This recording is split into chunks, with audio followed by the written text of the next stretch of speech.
Je m'appelle Jean-Bernard Fabre, je suis docteur en sciences du sport et spécialiste en physiologie et en biomécanique.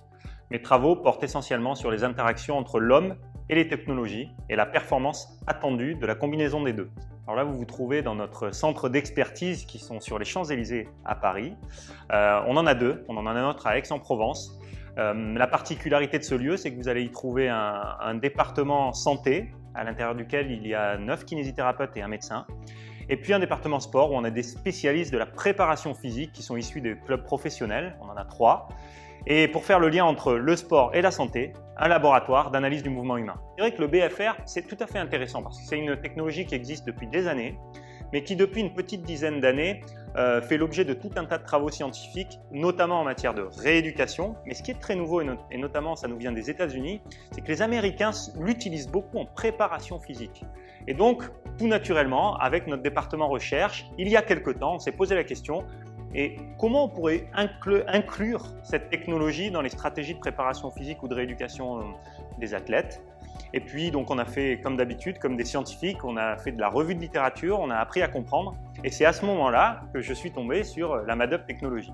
Ce qui nous a particulièrement intéressé, c'est d'abord le fait que cet outil il a été pensé et réfléchi pour être efficace.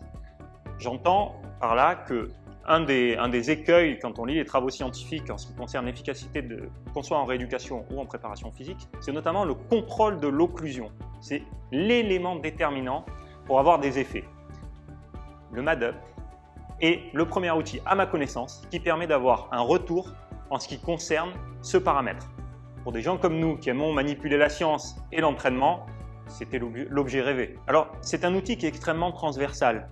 J'ai envie de dire la limite de l'outil, c'est la connaissance du thérapeute. Parce que c'est surtout ça l'écueil autour du BFR, c'est qu'il faut bien comprendre comment ça fonctionne au niveau physiologique pour éviter d'avoir les quelques contraintes induites par le fait de faire de l'occlusion au niveau des tissus sanguins. Maîtriser les niveaux d'occlusion, c'est la porte d'entrée pour avoir les résultats ciblés qu'on souhaite.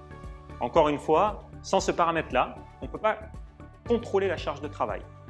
Et par exemple, c'est l'élément déterminant quand on veut par exemple faire grossir un muscle, le rendre plus solide ou le rendre plus endurant. En fonction de la charge de travail, on va avoir l'effet souhaité. Grâce au contrôle de l'occlusion, ça nous permet de préciser quoi travailler et comment travailler pour avoir le résultat souhaité.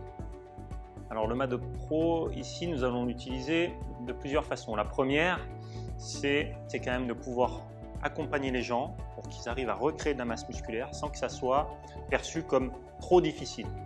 Donc ça peut être intéressant dans le champ de la rééducation, ça c'est sûr. Ça peut être intéressant dans le cadre de quelqu'un qui a une déficience musculaire qu'on a réussi à objectiver grâce au laboratoire et qu'on fait un travail très précis sans trop le fatiguer juste avant une compétition pour limiter une blessure. Ça peut être intéressant aussi quand on veut améliorer la transformation physique de quelqu'un dans un très court laps de temps. Parce qu'encore une fois, en maîtrisant bien la charge de travail, on réduit les risques de blessure. Donc ça, c'est le premier champ pour lequel on va l'utiliser tout de suite. Le deuxième, c'est mieux comprendre certains mécanismes, encore une fois, grâce à notre pôle recherche. Et c'est vrai que, encore une fois, grâce à la particularité du MADUP, on va pouvoir aller précisément investiguer quelle charge, pour quelle efficacité, et du coup, on va pouvoir nourrir la connaissance scientifique.